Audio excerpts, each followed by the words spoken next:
What's up, Brewskis? My name is Marco Dupa. And with me, as always, it's the great and powerful, it's Adam Obesius Rodriguez. How you doing? What's on tap for tonight? I don't know. It's a mystery bag that Obi has for the show. So he's going to explain everything. I'm going to have you look away. Okay. And I'm going to pour it, and you're going to look back at it. Okay. We'll look back at it. Yeah. Okay. That's going to take place after the break. Uh-huh. What's on tap for tonight? We got the Yakuza Like a Dragon video game being adapted into a TV series. Mm-hmm. So we're just going to talk about that. If you're not familiar with the game, the Yakuza games, get familiar. Yeah, you should. It's great series. Really good. Yeah. Although I haven't played Like a Dragon, so yeah, me neither. I'm there with you. To be fair, yeah, and we're all there with you if you haven't played it. But it is exciting to see. I have positive feelings about this. Okay. I don't. So we'll talk about it. What else do we got? We also have a double-decker of trailer trash. With the second trailers for both of these, actually. Well, I guess the Alien Romulus one was a teaser, technically. But we have a full trailer for Alien Romulus, and we have a second trailer for Maxxxine. Yeah. And then last but not least, have you been to a concert lately? An arena concert. An arena show? Yeah. The Stones were just here. They were just here, yeah. Well, if you have, you know that you've probably paid an exuberant price for those tickets. And you're probably feeling the bite. Yeah. And I think most of America is also feeling the bite. And now these artists are starting to feel the bite.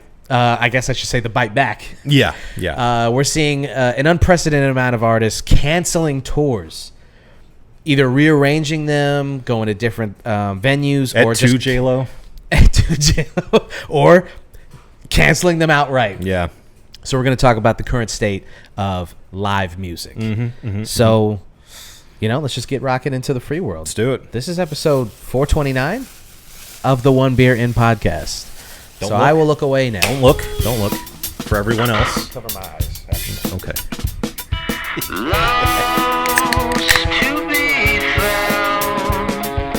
I'll pour for you.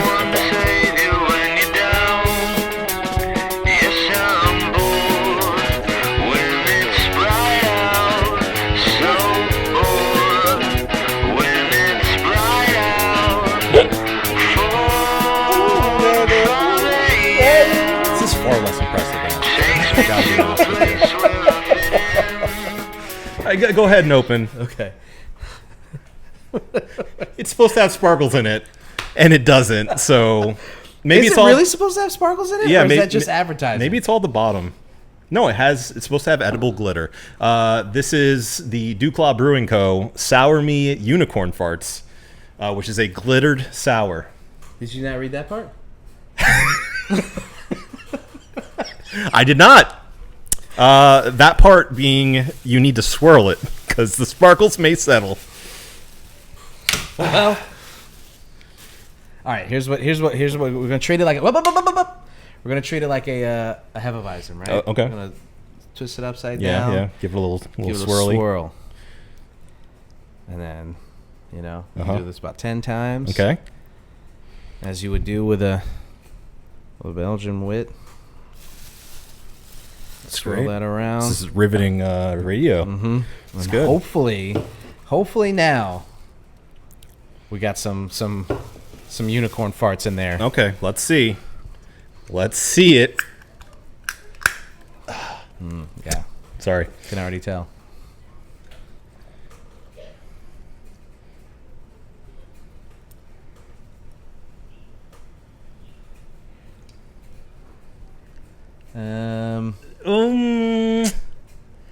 I don't know about that. I not don't really. know.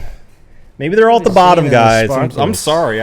I thought this would be more eventful, or else I wouldn't have hidden it. But yeah.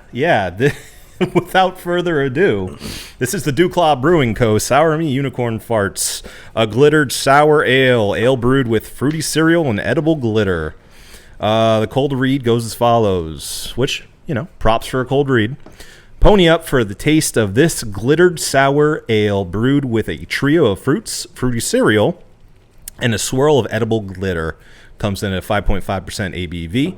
Sparkles may settle, swirl, or gently invert before pouring, which I did not do. Well, you did with that one, so now we're still not getting any. I don't know. Hopefully on this. Come on, guys. Let's all right. Let's clink it and drink it. Okay. We'll drink a little bit. Pour this last little bit. Here.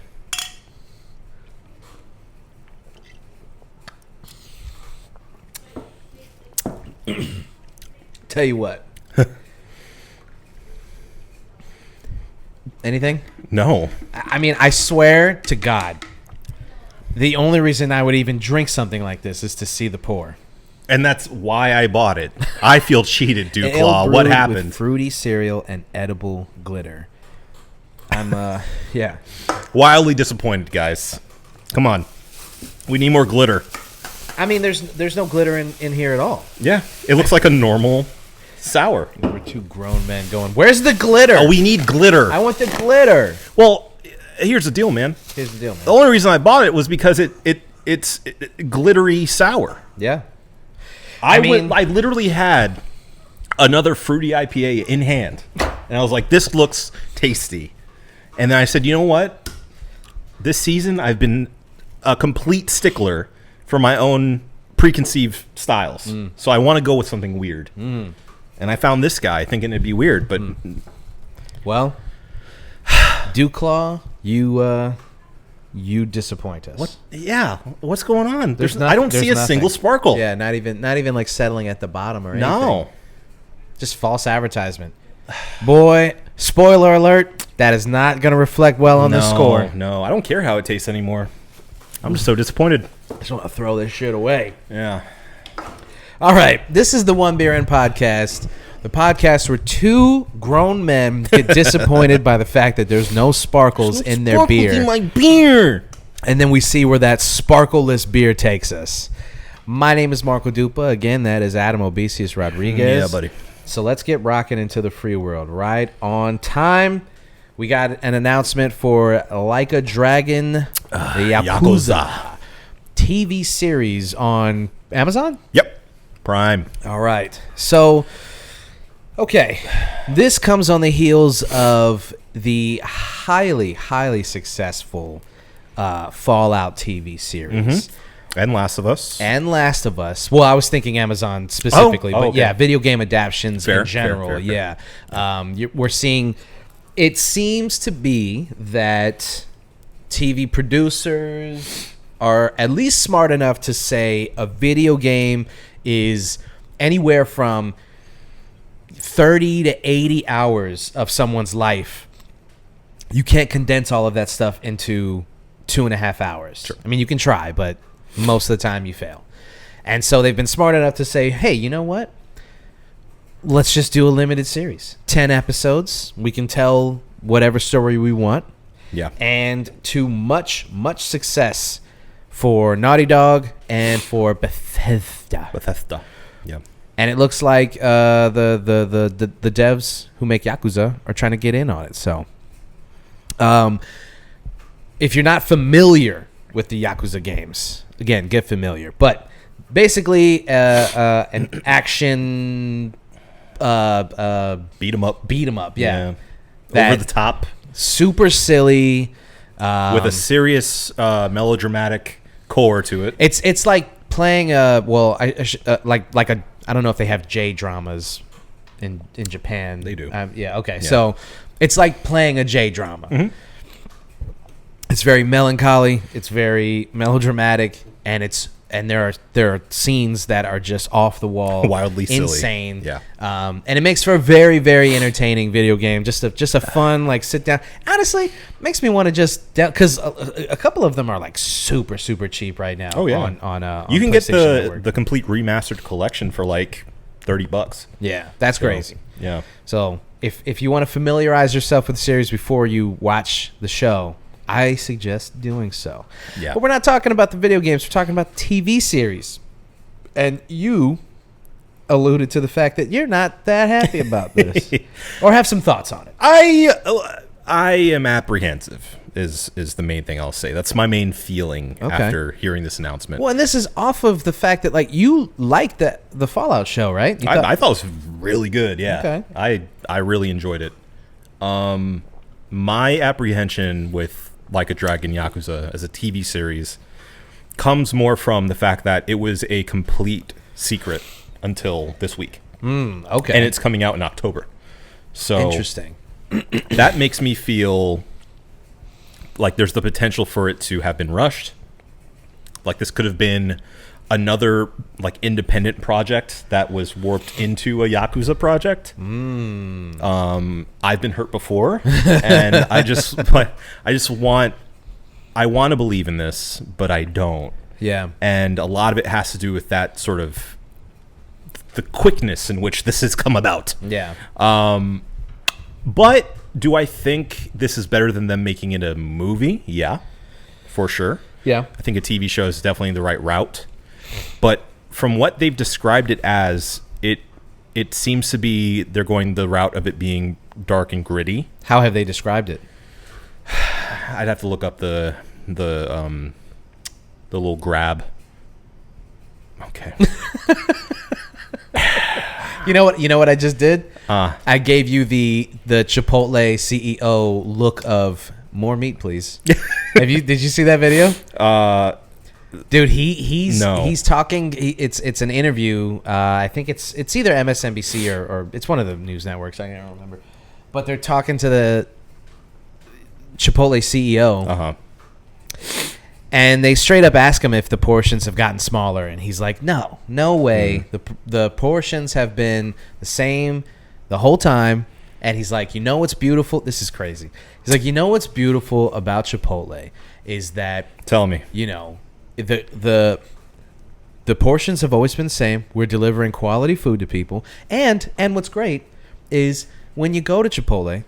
And you know you're looking at your portions, and you think maybe you deserve a little bit more food. You just give the cook or the person, not the cook. You just give the person who's making your food a little one of these. and you know 9 times out of 10 the guys and our girls, because he made a point to be like guys and our girls. Okay. They'll give you extra food in your bowl if you just give them one of these, like yo, hook that shit up, motherfucker.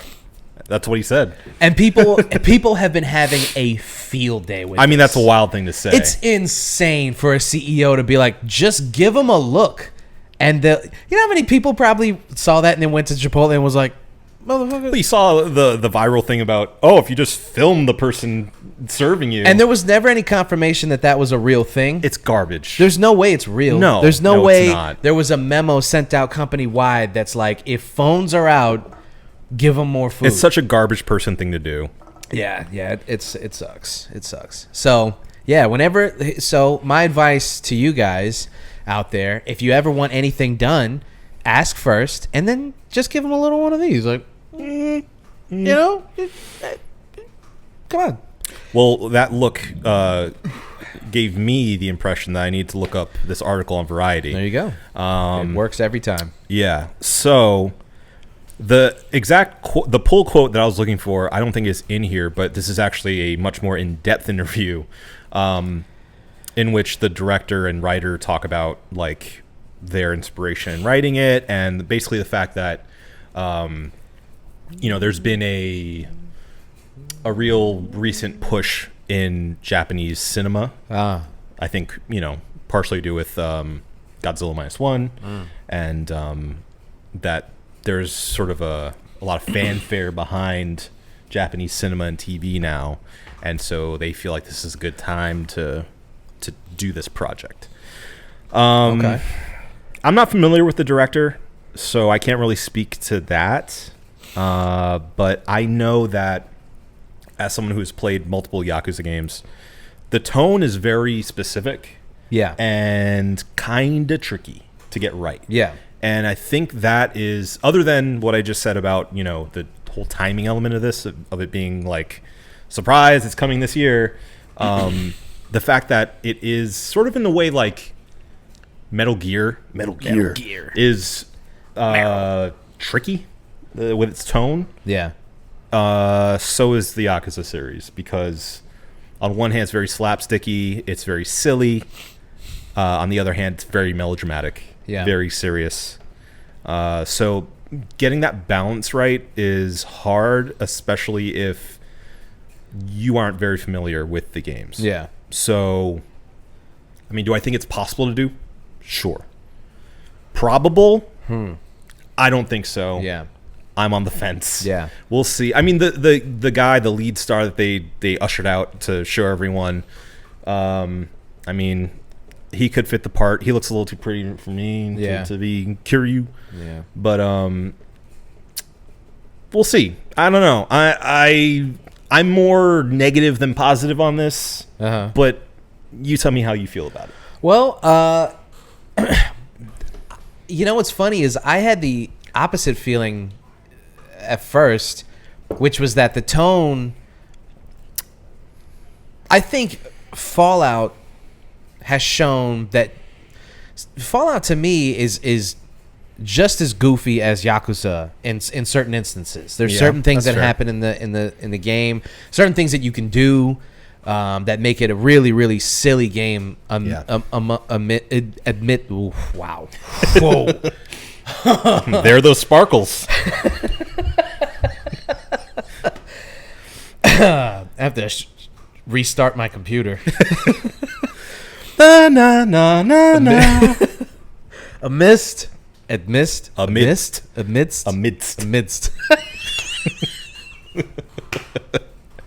Oh my God. Amidst. Amidst. A summer night's dreary. Wow, that really threw me for a loop. It's okay. It's all right. Amidst all the serious things that are happening in the game, you can do some very silly things. And Yakuza's gameplay really informs the tone of it, which obviously you're not going to be able to do in a TV series. Like, so what I'm trying to say is when you boot up a game and you start playing and you can like kick chickens and throw people into buildings and like do all these like super moves and stuff, you're already going into it going like, oh, okay, this is kind of a silly game. So even when they have moments of levity or seriousness, you're like, well, but I just did like one of the most insane combos, and like it's a video game. It's a heightened reality. Yeah. So when you play a game like Sifu, for instance, it's a very serious game. There's no levity in that game. There's not. I don't even think there's a joke in that whole game. So and the gameplay reflects that. It's very serious. Battle hardened. Like, this is a tough game. Yeah. You're not supposed to be having fun. You're getting your ass kicked. Yeah. Right. Same thing with God of War. There's silly things that you can do in the Uncharted games that inform it to being like this, like swashbuckling, not to be taken too seriously. Right. So basically, you guys understand what I'm saying. And so I think without the gameplay to inform the tone, you're going to have to reflect that in obviously the actions of the narrative. Yeah, the characters and the writing. Yeah. And I only just had this thought after you said your piece. Okay. So before this, I wasn't even really thinking about it in this way. I was just thinking, well, they pulled it off with the Fallout series, and Yakuza, I think, if you get, that's obviously not the same writing team, but it's the same studio. Yeah. This is all Japanese development. Yeah. By the way. I don't know. Just slag off an entire country. I don't mean it like that. I just mean stick to the games, fellas. No, I mean that there is obviously there are sensibilities that don't translate sometimes. There's American sensibilities that don't work overseas, and there's some Japanese things that don't really cross the pond. So is that what they call the Pacific? Yeah, that's what they call it. Two ponds. It's all ponds, baby. Yeah. Big pond, small pond. Yeah. Big fish, little pond. They, I mean, you can see that in a lot of the anime live action remakes, right, that are done in Japan, right. That's like they come over here and it's like, what is this? This isn't working. Yeah, exactly. So yeah, I get that. Even just down to the dub and the sub, the tone and the way that the lines are delivered, even the rewriting of it so that it works for a more American audience. Sure. It's completely different sometimes. I mean, there's TV shows that are like they're rewritten so poorly. I guess I shouldn't say poorly, but you just lose the meaning, or don't lose the meaning, but like change the meaning of the you know, the original intent. So sure, that's going to be interesting to see how they go about it. I mean, yeah, I didn't know that they were so quickly putting this show out. That does not look good. Yeah. And there's no footage or anything yet. They announced it with the lead star and like a single image of him shirtless. Yeah. With the tattoo. Yeah. So. Okay, that doesn't bode well. But again, I don't know. Too early to tell. Yeah, for sure. Way too early to tell. But yeah, we gotta wait. We gotta wait for some kind of footage to come out, some trailer, something. Yeah. Early thoughts on it are that I don't know. I did find the quote I was looking for. It's actually from Yokoyama Masayoshi, who is the head of the studio developing this and the executive producer of the show. He says, and I quote, "Since the day I first put pen to paper on the original Yakuza script, I've never once thought about revisiting any of my work on the series. It's because I understand all too well the challenges and hardships that come with remaking a finished title. However, if I were ever sent to the past through some kind of cosmic joke, this is the experience I'd want to create. If I had to go through the ringer anyhow, I'd want to make the most engaging version of Kamaracho and Kazuma Kiryu I could. And this show has it all. While the games let you experience their world..." It doesn't really sound that hyped to be doing this. He starts off by saying, like, by some cosmic joke, if I had to redo this all over again, this is what I'd want to do because, you know, I'm going through the ringer anyway. Right. He's like, gun to my head. If you're asking me to do it again. Hey, man, are they making you do this? Like, are you okay? Right. Blink twice, brother. Get you out of there. While the games let you experience their world through the subjective lens, this adaptation will be the ultimately objective way to enjoy the show. I have no doubt that fans of the series will be drawn to how it brings the games to life and adds new surprises. Newcomers, I'm sure, will find themselves invested simply in the gritty realism of the show. Okay. So the gritty realism of the show. And that capper is what made me go, gritty realism in Yakuza. Yeah.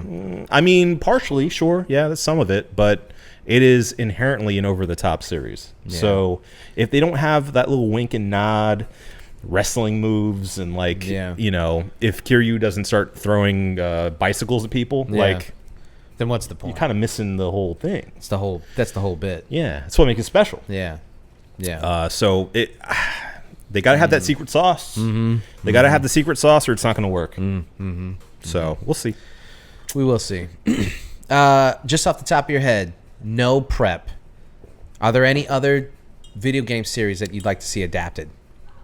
TV, movie, at all, just adapted. Let's say in the most perfect circumstances, you got the writers of The Last of Us or Fallout. Yeah. So it's going to be a good show. Okay.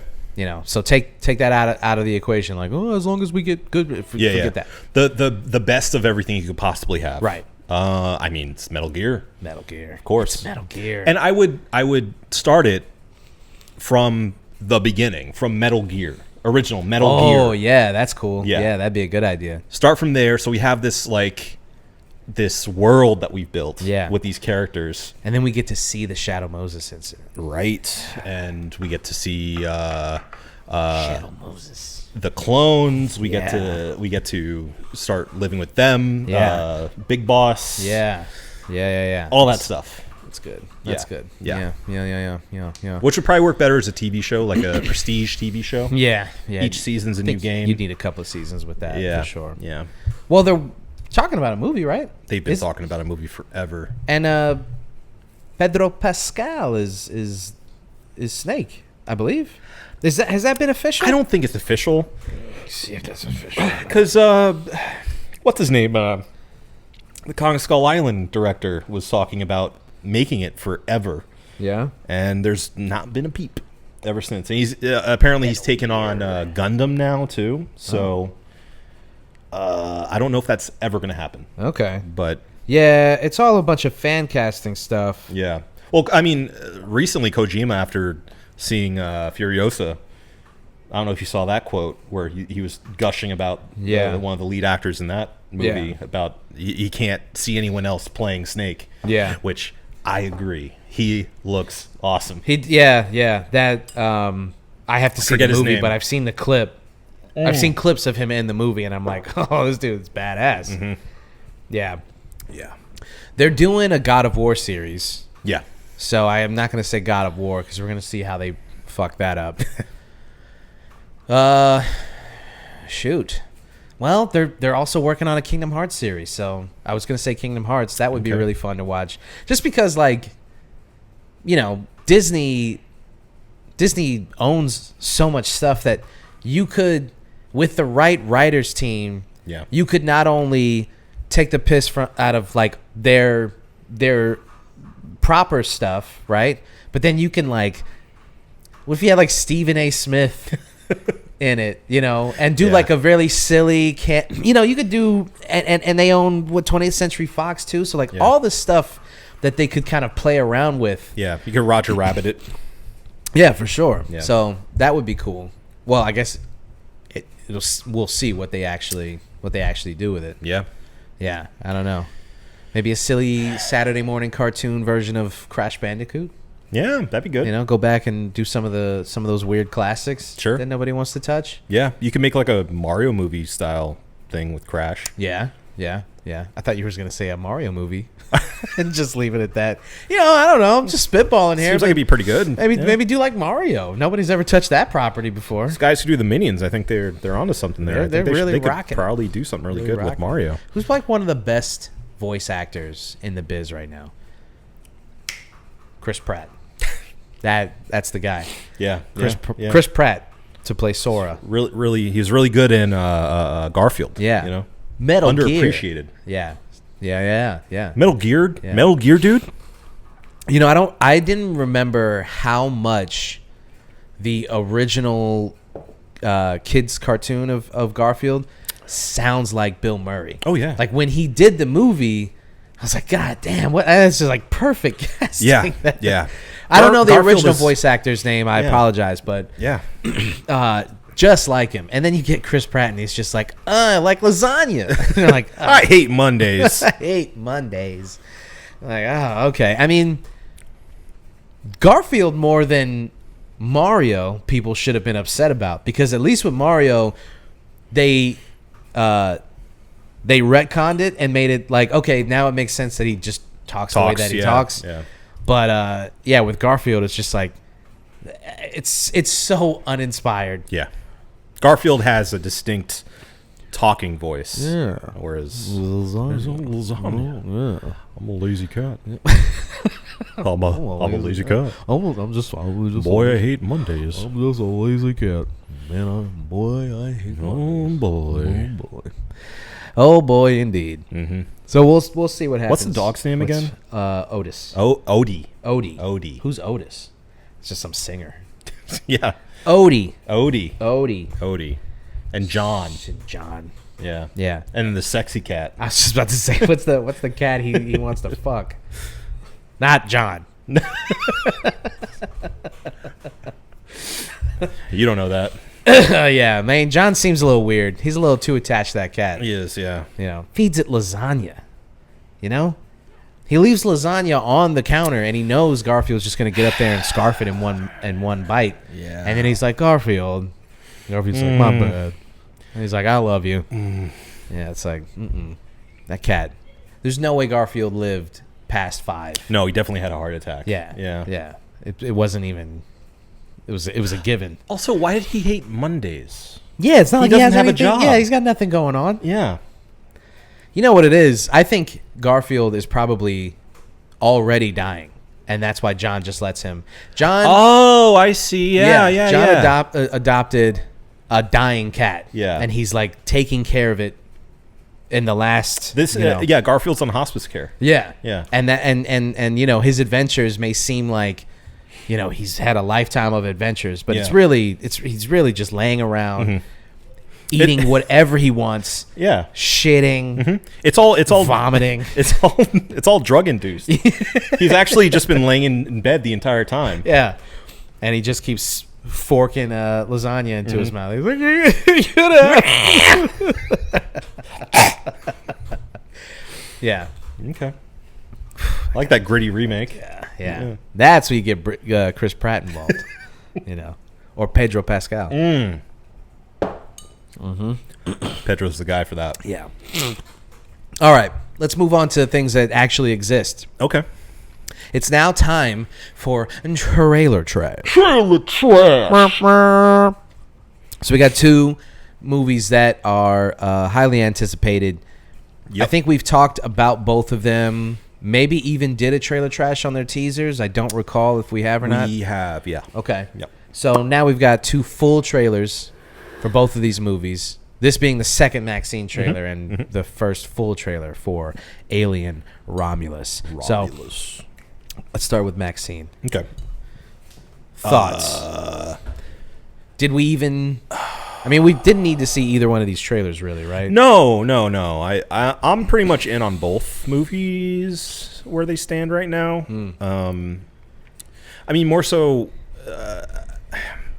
not based on the trailer for Romulus, but more so from just enjoying the Alien series in general. Yeah, I was kind of already bought in anyway. But I'm at the same time, I'm glad that I saw it, the full trailer.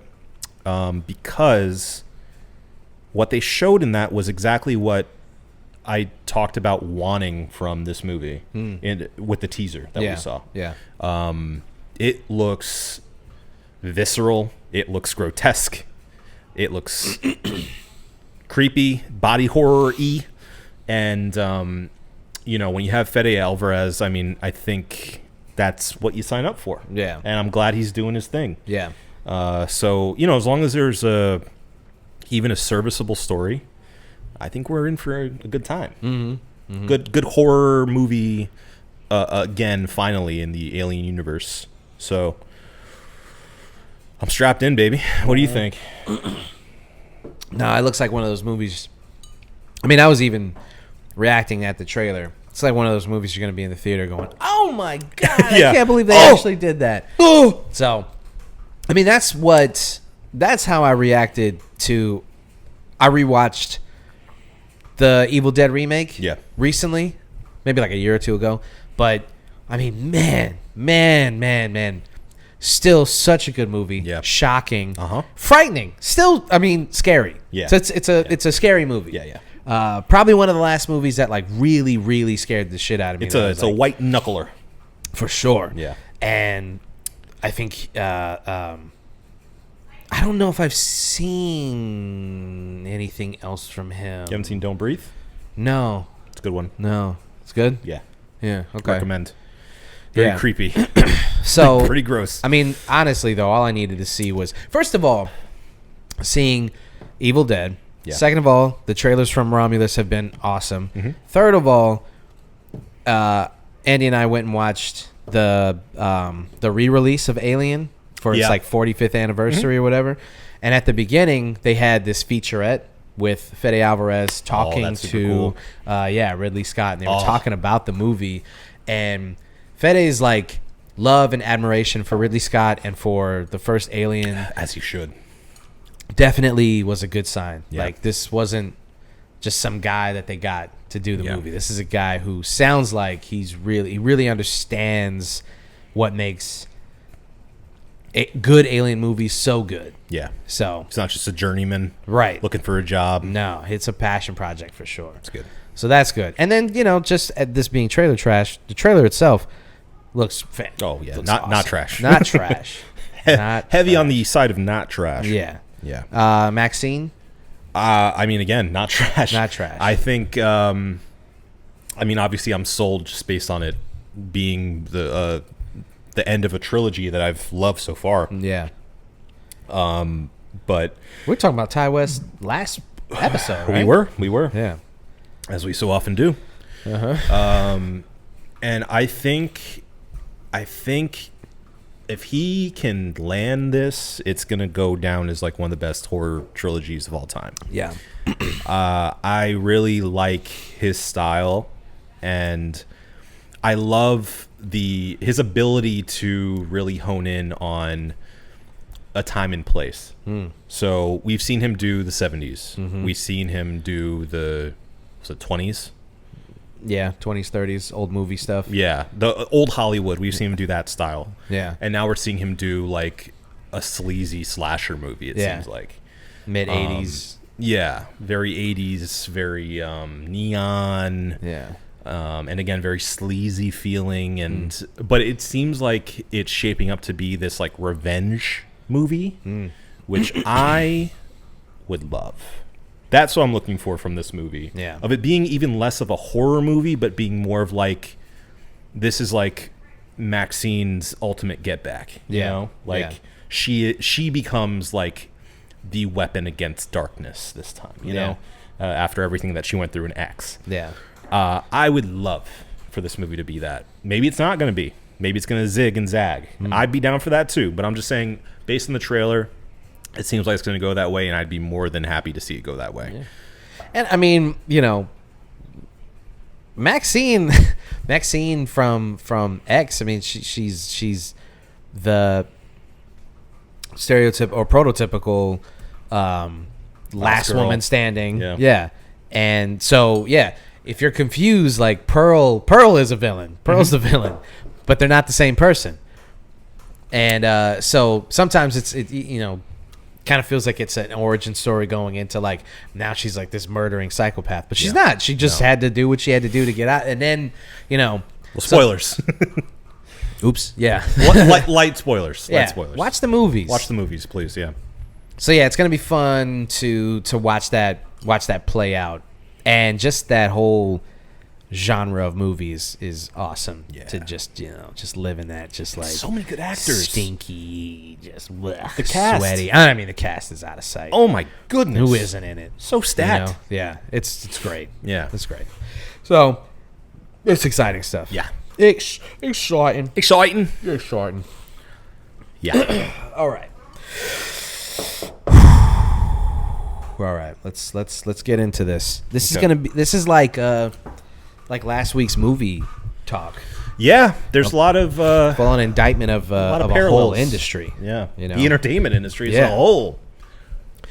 So just recently, in the past couple of weeks, you've seen multiple artists cancel arena tours. Yeah. Is it the Department of Justice who is suing Ticketmaster?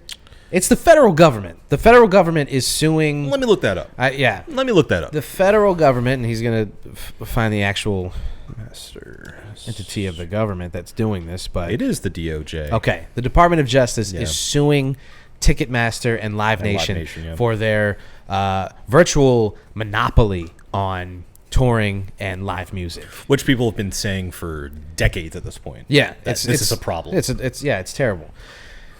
These artists are having to, basically what we're seeing is big name artists can't sell out these arenas, and the artists unless you're Taylor Swift or Adele, or Beyonce. Well, again, like we were just talking about last week, the top of the top. Yeah. If you're them, then sure, you got no problem. You can do that. Yeah.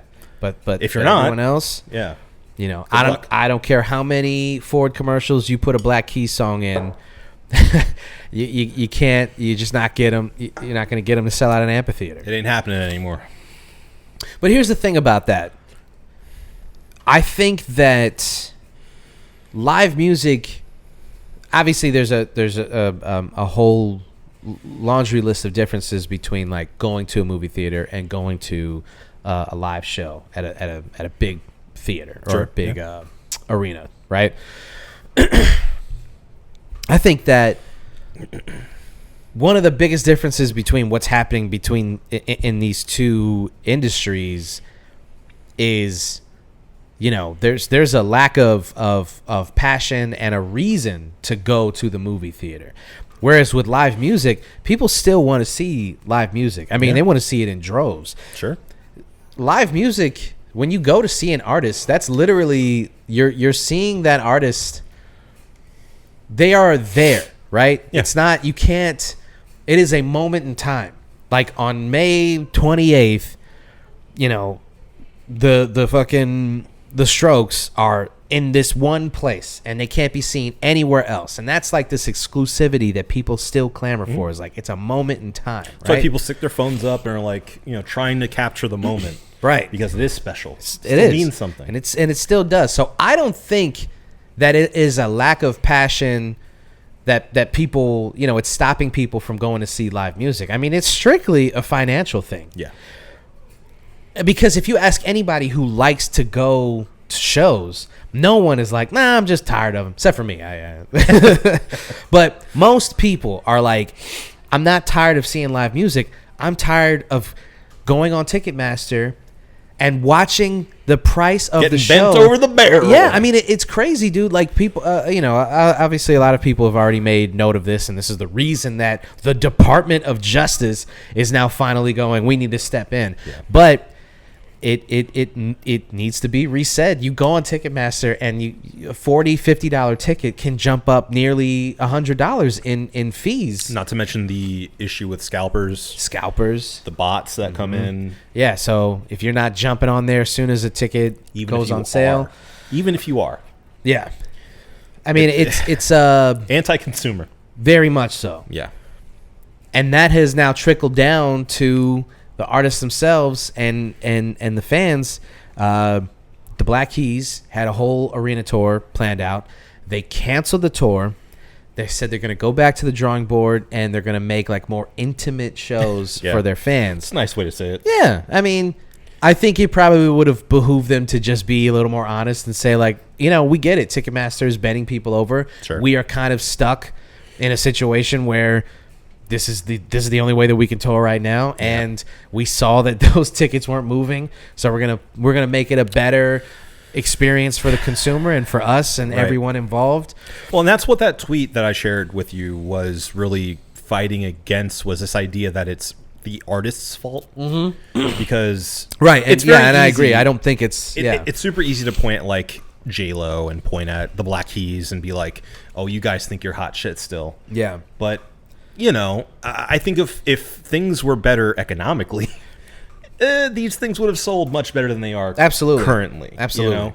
I've been feeling the bite for the past like 3 years. Yeah. And it's not gotten any better yet. Yeah. So I don't really go see like big name artists anymore. No. I mean, going to local shows is fun, but spending a shit ton of money, it's crazy. It's so much money. I mean, it's going to the venue. It's the parking. It's the. I mean, the last big show that I went and saw Scaring the Hose, JPEG and Danny Brown. Yeah.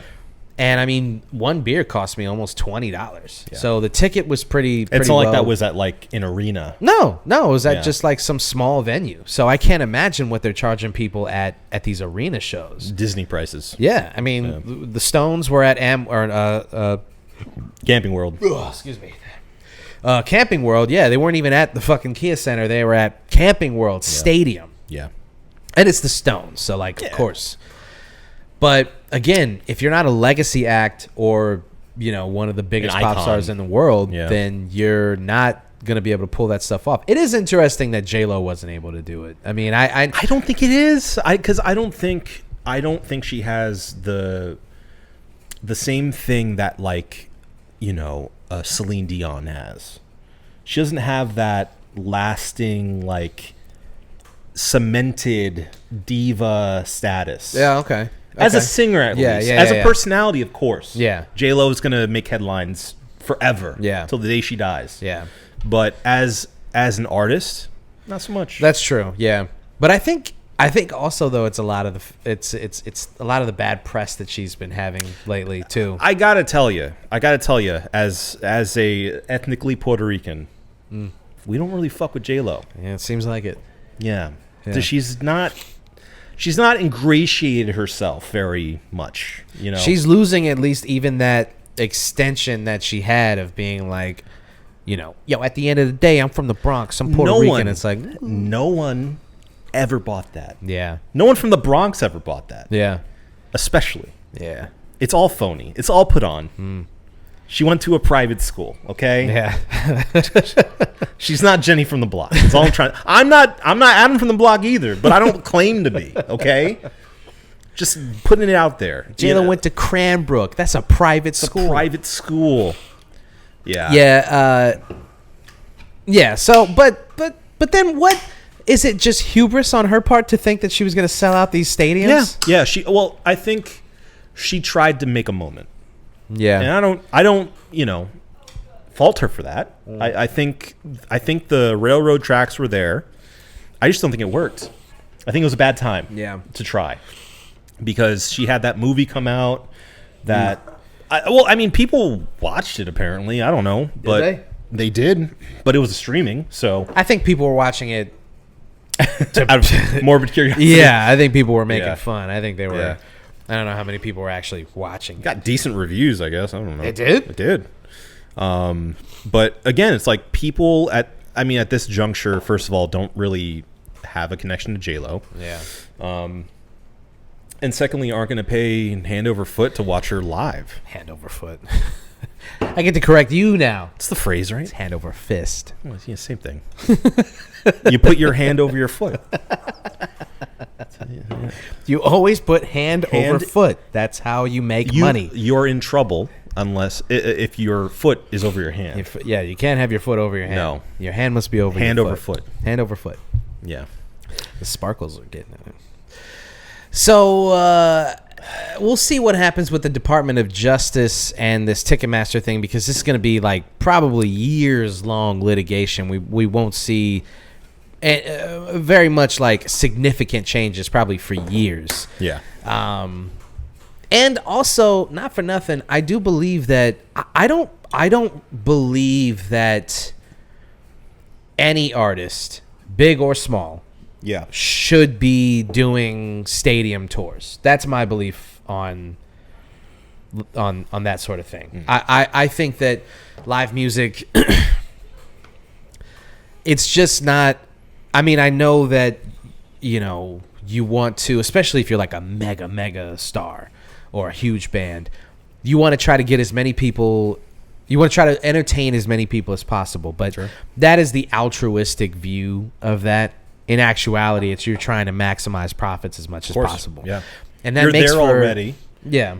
Get as many butts and seats as possible. Right. Yeah. But the problem is hundreds, even thousands of those seats, of those butts in seats, are literally like a mile away from you actually enjoying the show. Sure. If you're somebody who wants to see the Stones, for instance, let's look it up. Well, we can't. Well, what's their nearest show? I'm gonna pretend like I'm buying a Rolling Stone ticket, or at least I'm gonna try. Okay. Let's see. It was only rock and roll at the Rolling Stones sold out Camping World Stadium. Hey, they sold it out. They sold it out. That's pretty good. Yep. So there you go. Sponsored by AARP. Wow, that's great. I love that. That's so great. on brand. I do appreciate that. Sponsored by. All right, they're going to be in Georgia next, so the Mercedes-Benz Stadium. Okay, I'm looking at. I just went to Ticketmaster. Let's see them. Okay. This is how the uninformed would buy a ticket, right? Right. You're not looking at anything. You're not trying to. This event has started or has already. Oh yeah, duh. I don't want to see our. Stupid. Come on. Okay, so tickets start at $94 and go up to $595 plus. All right, where's that $94 ticket? All right, let's see. Section 316. Hell yeah. Row 25. Yeah, so that's all the way. The very highest, furthest back. Yeah. Yeah. Okay. Now, that's 2 tickets.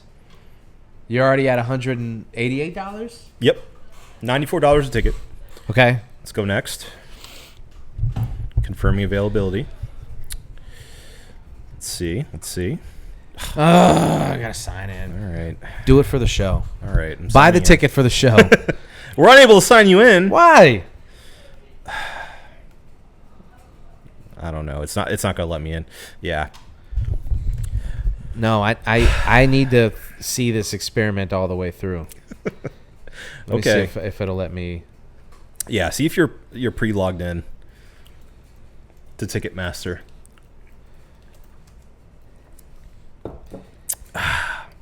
Rolling Stones. ATL shouting. The Mercedes-Benz Stadium. Oh, you went to their website? Yeah. Okay. Yeah, I I'm guess on the it gave you Stones like a website, hyperlink. which hyperlinks you to Ticketmaster. Okay. All right. Mercedes-Benz Stadium. Here we go. See tickets. Hackney Diamonds. Have you listened to that album, by the way? I have not, but I heard good things. I've heard some of it. Yeah. It was fun. Yeah. It was fun little. Now, okay, so on StubHub, you got some cheaper tickets in the $60 range on StubHub. Okay. But this isn't an experiment about StubHub. This is about Ticketmaster. So, Yeah, I can't recall off the top of my head my sign-in. Actually, let me try on my smartphone. it'd probably be way faster. On there Yeah. too. Yeah. Guaranteed. This is really eating up what I thought was going to be a very fast thing to do.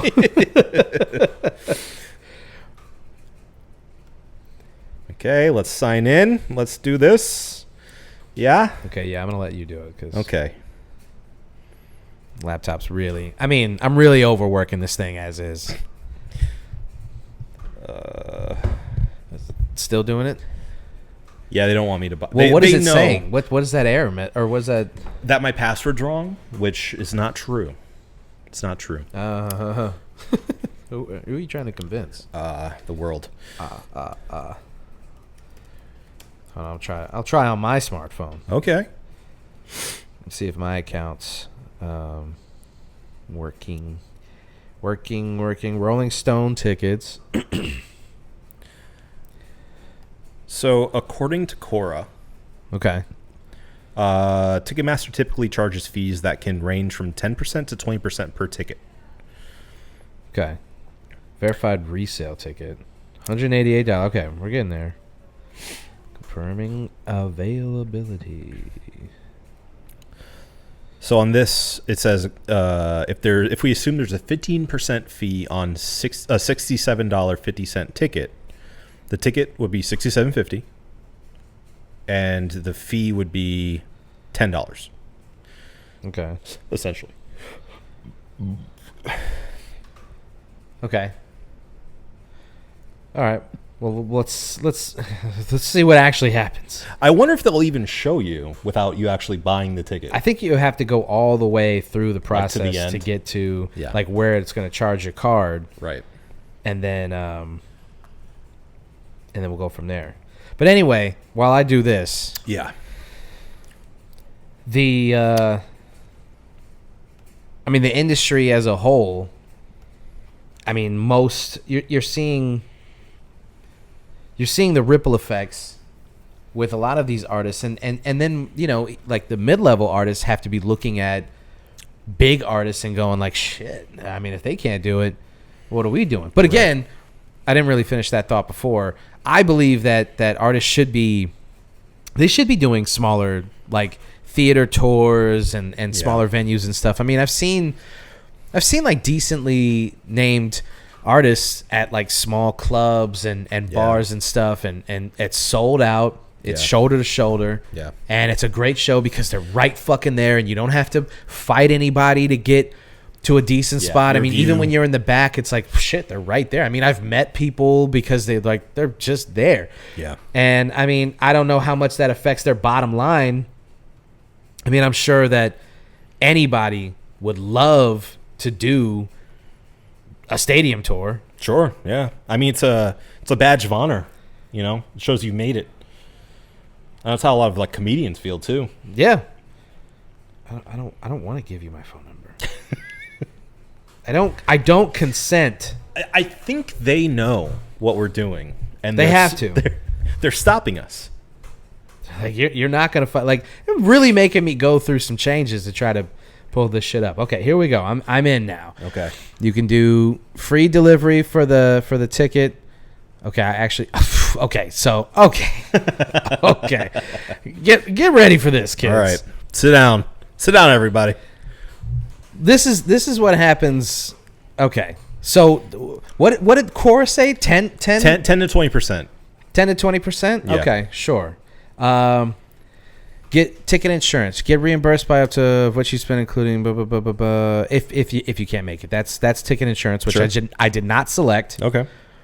I selected free delivery. Mm-hmm. So they're gonna just send the tickets to my mobile phone. Sure. For free. Yeah. Quote wow. unquote. Thank you. Yeah.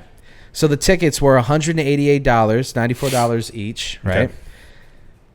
1974 service fee, and then a $3 processing fee and $9 tax brings the grand total to $239.45. Wow. From $188 flat to $239.45. So you're looking at a $94 ticket and you're going, oh, 94 is not terrible. Yeah, I mean, we have to sit all the way in the back. We have to like hang upside down from the rafters like a vampire, but that's okay. Yeah, it's fine. Because we still get to see the Stones Sure, yeah, for, a little under $200. They said, no. How about we tack on 50 something more dollars to this ticket price? Basically $240 from $188. So that's what you're looking at. Just You feel better now? yeah, I mean, so much better. I know that I kind of like slowed the show down, but I needed to do it. Okay, Hey, man, it's our show, baby. We can do what we want. Yeah, the goddamn right. Yeah. So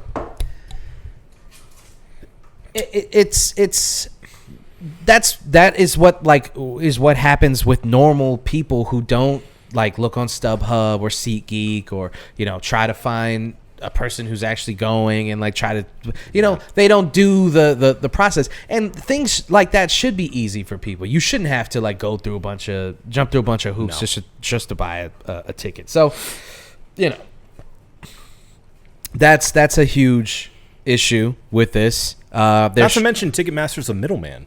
Right. They don't provide a service other than giving you the ticket. Right. Which is crazy. Essentially. I mean, I know I'm simplifying here, but essentially they are just the through line that you have to go through in order to see the act that you want to see. If you could buy the tickets directly from the Rolling Stones, I guarantee it wouldn't be as expensive as it is through Ticketmaster. Right. But there's And no choice. even the artists themselves know it's a problem. They're like, listen, I mean, we're trying. Yeah. We're trying to cut down on the bots. We're trying to stop people from ruining this experience for you guys.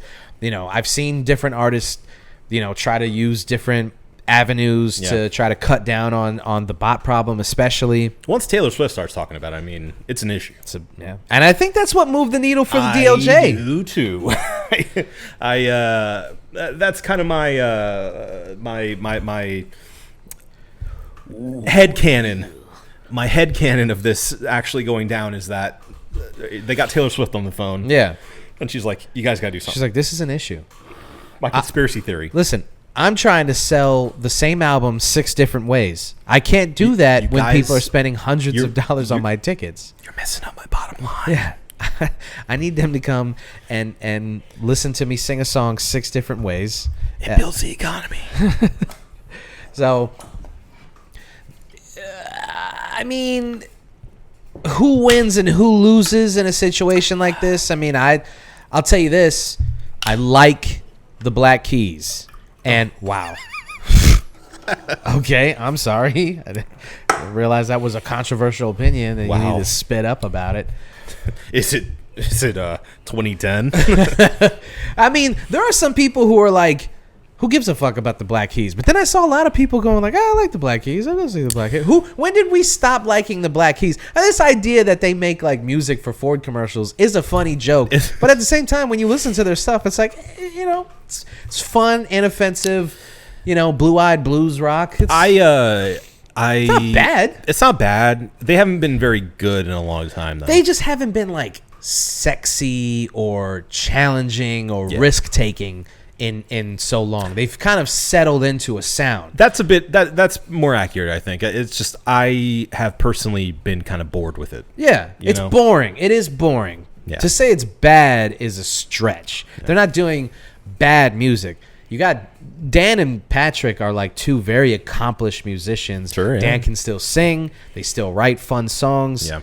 They're not Arctic Monkeys. They're not trying to change genres every time they put something out. They're not challenging themselves. Sure. But they're still. I mean, Let's Rock sucks. Let's just that I will get with you on that. Let's Rock sucks. Yeah. Yeah. I mean, it seems like even they knew it. Yeah. You know. They didn't linger too much on it. No, they didn't. They just let that one. It was like that was a contractual obligation or something. They just let that one ride. Yeah. But my point. Let me get back to my point. I was not going to pay to see them at, Camping World or even Kia Center. No way. But if they wanted to do like one of these venues downtown, or like awesome. the Plaza or something, that would be awesome, right? That would be a sick show. And for them, especially if they did like a back to basics, make 2 like to a 3 piece thing, do like a roots tour. Yeah, get back to the old grungy blues sound. Right. And that's like Ohio Players, their new album. That's kind of what they were kind of harkening back to. Yeah. So if that's the thing, then don't come out here with an orchestra or an 8-piece band. Like it's you and you, used and to you and you, and just do that. Do your thing, yeah. So I don't know. I hate to see money taken out of the hands of deserving artists, but at the same time, times are tough, brother. What do you want us to do? Yeah. I mean, if they didn't have to cancel these shows, they would have made more money anyway. So yeah, Yeah, exactly. All right. Any more thoughts on that? No, I'm good. I'm good, brother, man. Okay, well then let's move right along to an uplifting journey. And that is our cheers of the week. So, Obi, would you start us off, sir? I'd love to. My cheers of the week goes to a little video game called Indica. Ooh. My favorite color. That's indigo. My favorite strand of weed. So it's actually spelled Indika. Not the strand of weed. Well, that's incorrect. Sorry. But Indica is a indie game. And it's a short game. It's only about 4 to 5 hours long. But it is fantastic. It's a really interesting,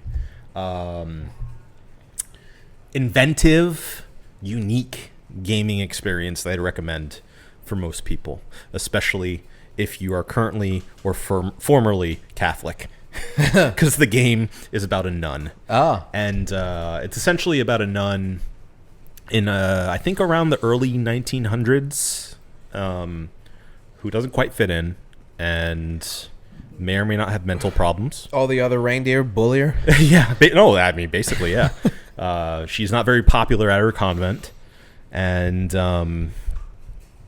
it goes really weird places. And it's, a lot of people have compared it to like an A24 film, which I think is perfect example of what it is, essentially. Perfect analogy.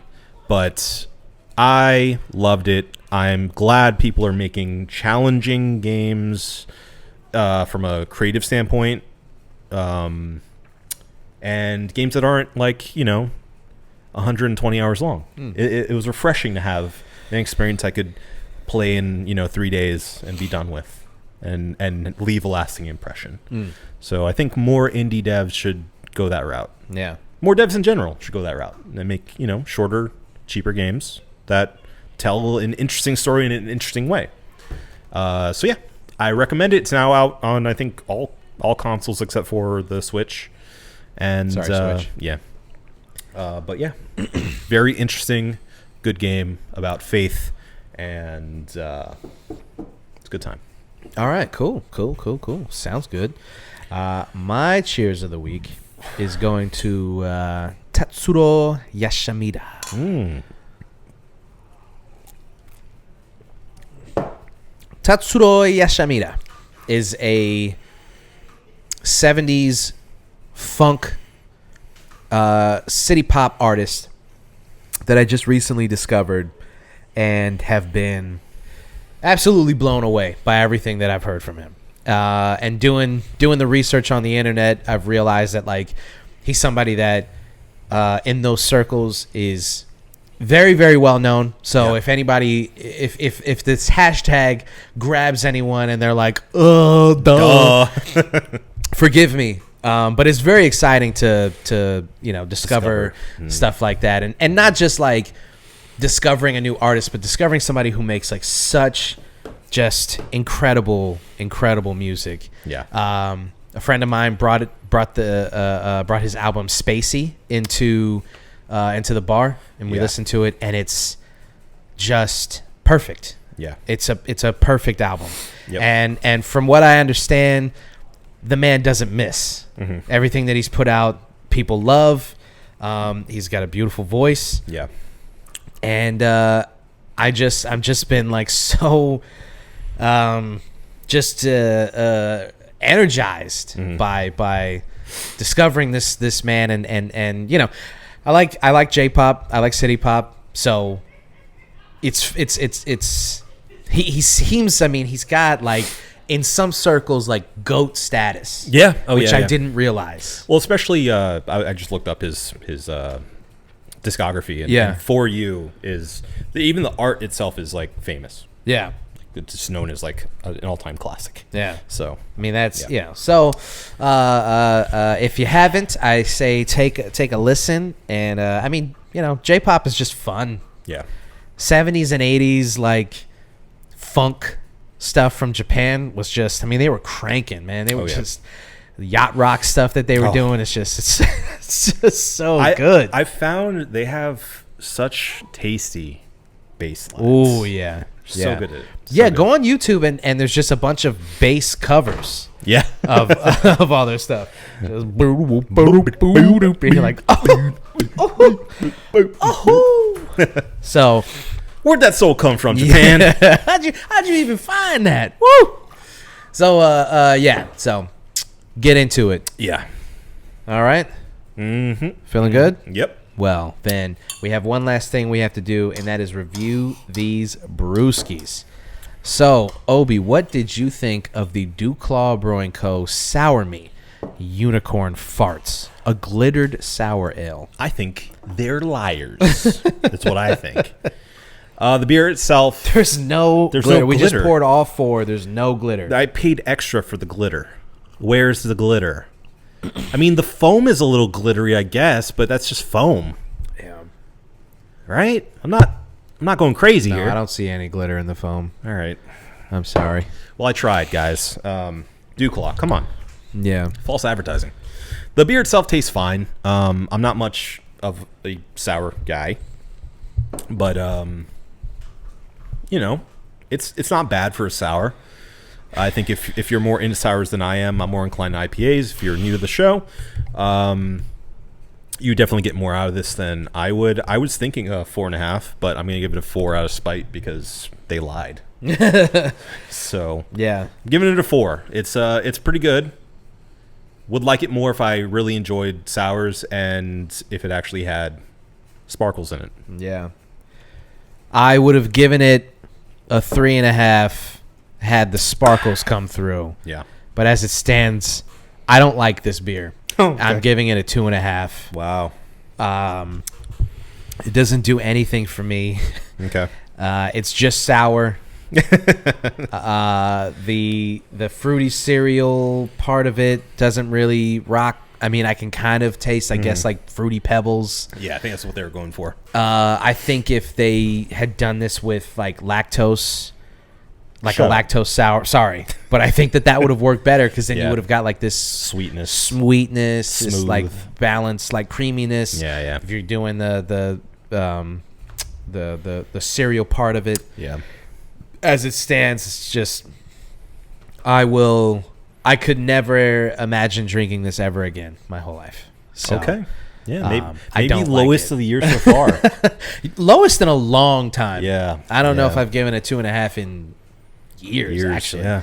It's been a while. Yeah, it's been a while. I'm going to finish it because that's what we do on the podcast. True. We We're not finish quitters. these beers. No. But I'm going to do it much to my chagrin. Okay. I don't like this beer. So, sorry, Duclaw. We've had other stuff from Duclaw on the show, and it's been good. Yeah. It's been. But this, in my humble opinion, is not one of them. Yeah. So that's that. Okay. Fair enough. Fair So enough. a 2.5 for myself, and a goddamn it, and a 4 for you, good sir. Yes. You think we got it? I know we got it. Well, if Obi says we got it, then this episode is over. This has been the One Beer In podcast for myself, Marco Dupa, for Adam Obeses Rodriguez. Yeah, buddy. Thank you guys for listening. Drink delicious beer, not this. If you like sours, you can. Sure, that's true. Yeah. And I mean, no disrespect, Duclaw. I know that was kind of shitty. You mean all disrespect. I don't mean any disrespect to the very talented men and women who probably work there. Okay. I respect the craft. Yeah. I don't respect the no sprinkles. No, Sparkles, that I will not let go of. That was very disappointing to not have the sparkles in there. Terrible. So to Duclaw and to everyone else, have a beautiful evening. We love you. Can I give you a bonus joke? Please. I almost forgot. I went to the doctor, and he gave me this one. So, do you think you have a pretty good handle on the English language? Sure. Okay. As evidenced by this episode. Spell little cat for me. Little cat? Yeah. L-I... Kitten? No. It's actually Kitten. He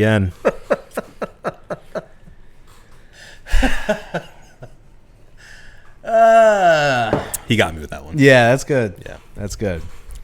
All right, bye.